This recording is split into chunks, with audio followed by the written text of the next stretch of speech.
What is up, everybody? Do you got a hot date for Valentine's Day? Maybe it's just your wife, but she's still a hot date, or your husband, or just roll the thing.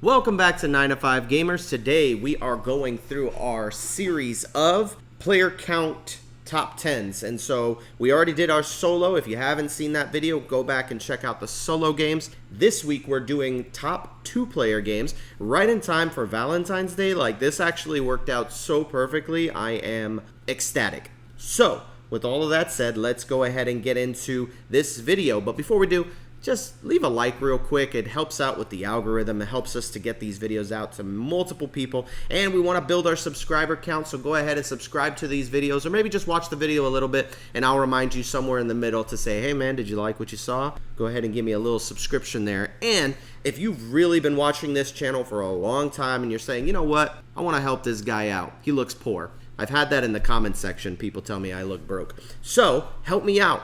Buy me some new clothes by becoming a member and supporting the channel financially. Appreciate all those people. Working on getting together with some board game companies to send me out some giveaway games, and I'm going to be giving them away to my members. And so if you become a member, even at like the $2, $3 level, you're paying $3 a month for 12 months. 3 times 12 is what? 36 bucks, and for 36 bucks you might get a really good game that's like $40, $50, $60, and I'm paying for the shipping. You don't have to worry about that. So it's just awesome because it's like a way for you to get good games. So anyway, we'll be doing those giveaways coming up soon once I get some games from companies. Anyways, let's get into this list. So my criteria for top 2-player games, I tried to do like 2-player only as much as possible. There were some games that are like they play at like 3 or 4, but I specifically like them at 2 because they play very well at 2. So if there's any games on this list that you're like, well, that game plays with, you could play that game with 3 or 4 players, well, I prefer it at 2, which is why, and I think it plays best at 2. The game that didn't make the list was like Marvel Champions. I think Marvel Champions plays perfectly at 2, and anything past that and you're just like taking 6 hours to get the game done. But I sold Marvel Champions, so they'll never be on any of these lists ever again, except for my top 100 because I still enjoy the game. Anyways, so let's get right into this list. We are starting off with an honorable mention, and that is going to be Star Wars the Deck Builder. I'll also throw in their Star Realms, and I'll also throw in their Hero Realms. Just any of those battlers that you do deck building and battling, and you have that market row that you can shoot at. Dude, these types of deck builders are really good. Highly recommend these for anybody. Shout out to y'all. Y'all made some great games. But let's get into our number 10. Number 10 is Land versus Sea. If you guys have never played this game, it is an amazing polyomino game where, not poly, it is a, like, you get like these little hexagons. They have parts that are land and parts that are like sea. And so you're taking these pieces and you're piecing them together to form little plots of land. But the player you're playing against is the opposite of you. So if you're trying to build up the land spaces, they're trying to build up the sea spaces. And sometimes when you place something just right, it actually takes maybe a little piece of land that you were about to enclose and make it like close off so you can gain points for every land piece that's touching. That's how you score points in the game. But sometimes you can actually place a tile to mess your opponent up, and it opens it up so that it now has like 3 borders, and now this thing is super big, and it's like, oh my gosh, you messed up my whole play. This game is really fun. It's actually one of my wife's favorite games. She loves Land versus Sea, and so I got to give credit where credit is due. This is an amazing game. You got to try this game. It does play with 3 or 4, but it plays best at 2. Next up on my list, number 9, is Beer and Bread. Dude, Beer and Bread is such a good game. And as you play through this game, basically, there's 2 people who are like rival like villages, but they kind of help each other out. But really what you're trying to do is bake a lot of bread and brew a lot of beer, because you have wheat fields and you grow hops and different barley and different things like that. And you get these resources and you put them into your little shed, and you're using them to bake bread and brew beer. But as you begin to bake lots of loaves of bread and lots of loads of beer, you want to try to build up both, because I think there's like a mechanic where it's like a mechanism rather that is like you get the lower of the 2 scores So it's like if you just focus on beer only and your bread score is like a 2, that's what you get. You get 2 points. So you are trying to build up both of these as fast as you can, and then one that's slightly less than the other, that's the one that you'll score.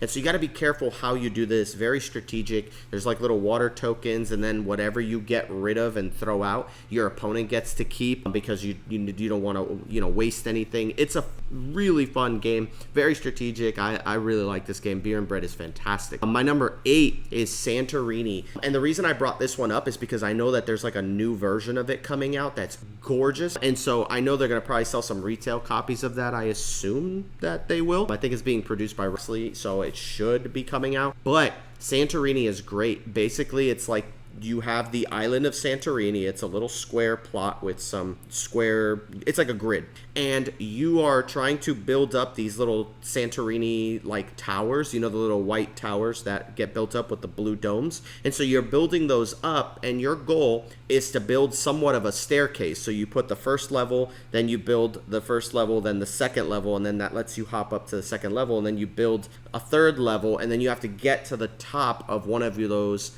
towers onto the third level. But your opponent, if they're adjacent to the building you're building, they could put a dome on top of it and stop you from jumping to the top and claiming victory. There's also god powers where you can actually have unique win conditions. There's one where like if you play as like the goat or whatever that thing is, you have to get to like the second floor and then throw yourself off. And if you do that and hit the ground, you win the game that way. So it's really cool because like I said, it gives you powers. Some of them change your win conditions. It's super fun. Santorini is one of the greatest 2-player games of all time, bar none. Like I'm telling you right now, Santorini, if you don't have a copy of this, you could probably get it at a flea market.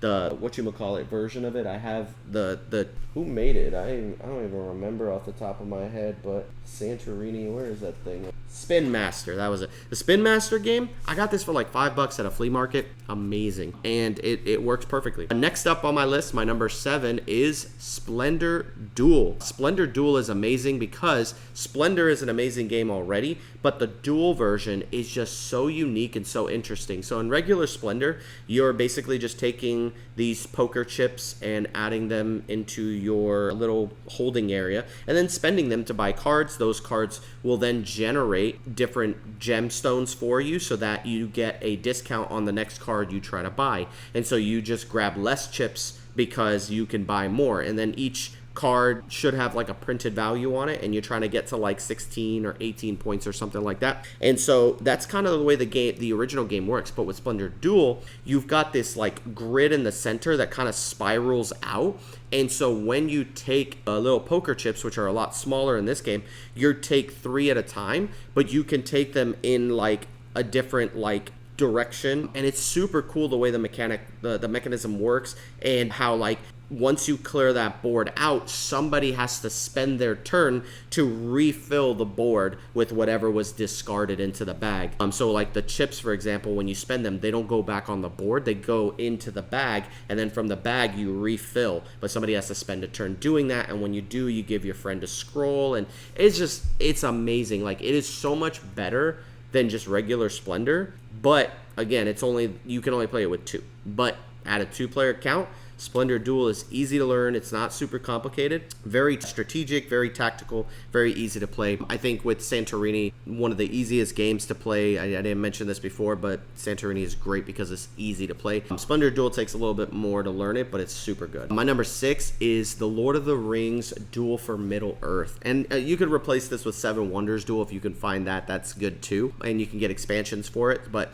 this version of the game is just very good. But I'll just say Seven Wonders Duel or the Lord of the Rings Duel. Either one are really good because it's just got multiple ways for you to win. The Lord of the Rings version, if you prefer that IP, if the person you're playing with doesn't really like Lord of the Rings, then just go with Seven Wonders because everybody likes the Seven Wonders of the world. But in this game, you're just basically drafting cards, and those cards you are going to lay out in front of you. And as you draft these cards, you getting certain cards and collecting certain types of cards are certain ways to win the game, and then others of them are going to produce resources so you can gain and buy other cards and buy the different wonders and stuff like that. In Seven Wonders Duel, there's like a track where you're trying to throw the ring into, was it Mordor? You're trying to throw the ring out into the volcano, and so you're trying to race, but then there's like the evil Sauron player who's chasing you. That's one of the victory conditions. If you catch up to them, there's like an area control thing, which is really cool. It's a great game. I really love it, and I think that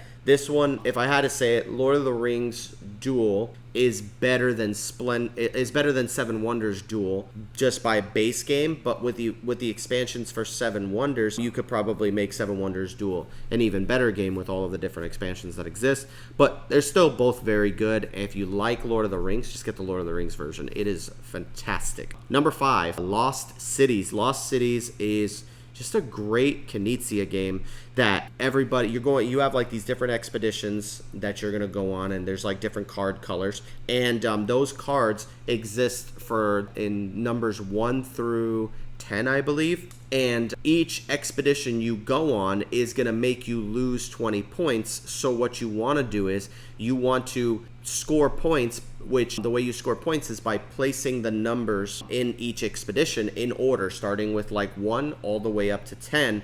But the thing is that your opponent is taking the cards as well, so they might take a card that you need and play it. Each card is worth however many points is printed on it. So if you had the numbers 1, 2, 3, 4, that would be 10 points right there. And so you're trying to get a lot of points to make up for the negative 20 points you're going to lose for each expedition you take. So you could focus on just 2 numbers and then just lose the 40 points, but then gain like 100 points off of those. There's also these wager cards that you can play that increase or double the amount of points you get in that expedition, but you have to play them first before you start placing number cards. You can choose to take a card from the discard pile, but when you discard cards, you can actually discard cards and they go into the center where the little expeditions are. You can play them into the center, and then your opponent can take those cards away from you. But it's just a really, really good game. Solid mechanics. I love Lost Cities. It's amazing. So that's why it's my number 5. Number 4, really wanted this one to kind of be higher, but at the same time, the next 3 games are just, for me personally, top tier. So Icefarian Guard is my number 4. Icefarian Guard is literally a massive campaigny battler, chip bag building, like not dungeon crawler, but like it's like a boss battler, and it's got a story mode. It's got an app that reads, if you use the narration app, you can like have the narrator like read the story bits to you. It's really well voice acted. It's got full voice acting, sound effects, and everything. And the battles are really cool, and it's got this really cool system. You can upgrade your gear. It feels like an RPG a little bit, but you play as 2 members of the Icefarian Guard, and those 2 members interchange with, I think there's like 8 in the squad, and so you can interchange them and play with different combinations of people, which is super, super cool. At certain missions, it's like, in this mission, you're playing as this person and this person. And so then you've got to take out the cards and play with that person's stuff. It's super, super great. Icefarian Guard is probably one of the greatest like campaign games I've played. Still haven't beaten it, but it's super good. Number 3 on my list is Onitama. Onitama is phenomenal. If you've never played this game, it is very much a like 1v1, I was gonna say 1v1 chess is 1v1, but it's like this 1v1 chess-like game where you basically have 5 pawns in front of you, and it feels like a little checkerboard because it's got the little grid spaces, and you've got 1 like king and like 4 pawns that move. But the cool part is you're gonna have 1 card in your hand, and then there's gonna be a card that's placed on the right that you're gonna grab, and then you're gonna choose to play one of your cards, and then after you play that card, it goes to the left to your opponent. And then when they play a card, it goes to their left, your right, and you take it and you play, and then you have that card to choose from. So all in all, I think there's 5 cards that are in play, 2 for your opponent, 2 for you, and 1 that's out. And so you play a card, then take the card that's there, and then place your card that you played on the other side. But it's cool because those cards determine how the pawns move. So each of them has like a different image, and it says like the tiger, the crane, the crab. And so you have to move according to the card, and it gives you several different moving positions. It's like you can move up 1, or you can move up 2 and 3 to the left or 3 to the right. So it's like, wow, I have these 3 moves. So then you may say, okay, well, you're in position here, so now I can do this and I can check. Boom, caught your guard. Once you capture a person, you put them off to the side. That person lost that person for the rest of the game. And if you capture their king, you automatically win the game. Or if you can get to the other side and where the king is located, that's like a temple entrance. If you can get to the other player's temple entrance and get around their king, you win the game, but you have to get there with your king. So it feels like chess, but it's just super, super fun. It's quick, easy, fun to play, and there's so many different cards that you can use. So like you only play with 5, but it comes with a whole bunch, and the expansions give you even more of different types of moves that will shoot you up 4 and 2 to the right, and you're like, oh snap, that was such a crazy move. It's really, really good. That's Onitama, my number 3. Number 2, Hanamikoji, man. Hanamikoji is so stinking good, man. Like, I remember people talking about it, like Dice Towers talked about it in the past, and I had so much trouble finding it till I got to Dice Tower, and there was a lady who was selling it. Shout out to you, I forget your name. It was like Becky or something like that, or Deborah, I don't remember. But anyways, somebody sold me Hanamikoji, and I love that game. So the way that game works is that you have different geishas that you're trying to win the affection of, I believe, by giving them items that match their color.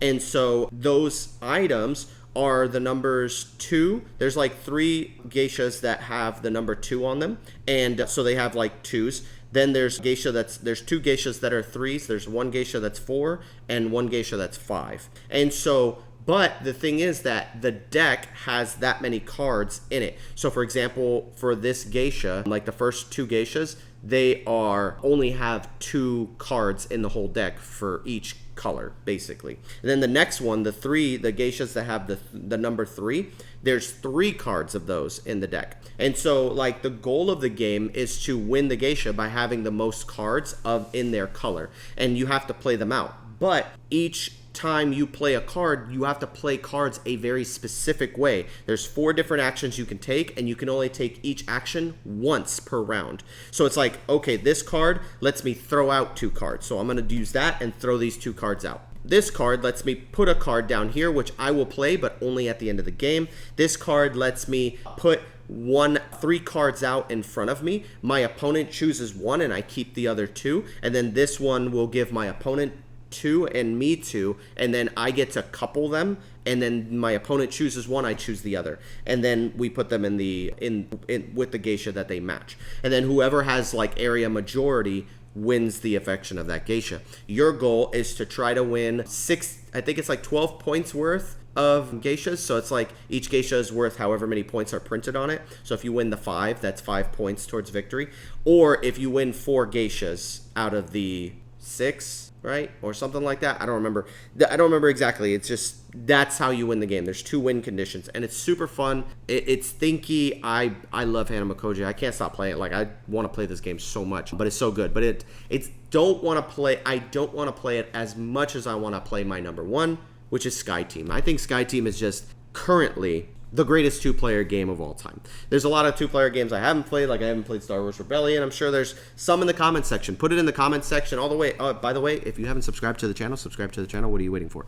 Anyways, yeah, so this game is just so great. It won Game of the Year. It is, and I'm not saying that, I have it at my number 1 because it won Game of the Year. It won Spiel des Jahres, so, I mean, that should be evidence that what I'm saying is true. But man, it's such a fun game. Like Sky Team, you have this little pilot module in front of you, and basically you and your co-pilot are rolling dice, and you're trying to put these dice into specific zones on this pilot thing. Every turn you have to tilt the plane, and every turn you have to increase or decrease your speed. And so depending the dice that are placed on those spots depends if the plane is going to tilt or if the plane is going to slow down or speed up. And then the other 2 dice you get to place in different areas. So before you land this plane, it's like you got to engage all of the equipment that's there for landing. So there's other things you got to do, and you got to do them in order. Some of them you can do out of order. You can use dice to just, if you have a dice that you can't really use, you could just grab a cup of joe with it, which will let you modify the numbers on the dice, because some people don't like dice games unless it has modification. It does, plenty of it. But yeah, you're just trying to land the plane, without being tilted. At the end of this game, you have to be perfectly level, and you have to be within the speed, the right perfect landing speed.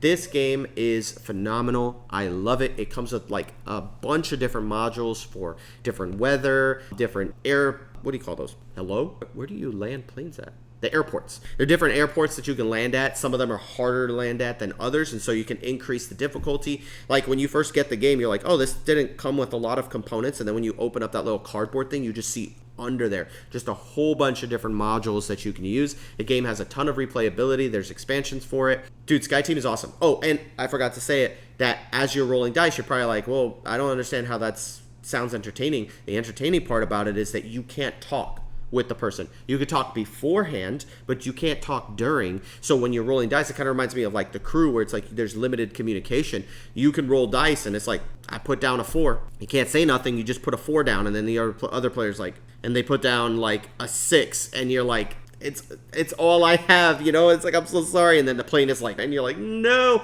It's so much fun. I love Sky Team. Sky Team's great, and that's it for my top 2-player games. I think most of these games are 2-player only, and there was like maybe 1 or 2 that could play with more. Land vs. Sea can play with more. That's it. Everything else is 2 players. Icefaring Guard, you can technically play it solo, but it made my solo list. But this is definitely amazing 2-player list. You cannot go wrong with any of these. Bring any of these to Valentine's Day. Y'all are having a blast. Unless the person you're going on a date with isn't into board games, then don't do that, because that's gross. I have to go through this every year at Christmas time, on birthdays, when people are like, I just want to buy a board game for my friend. They don't really like board games, but I want them to be into board gaming. Don't buy them a board game. Buy them something they want.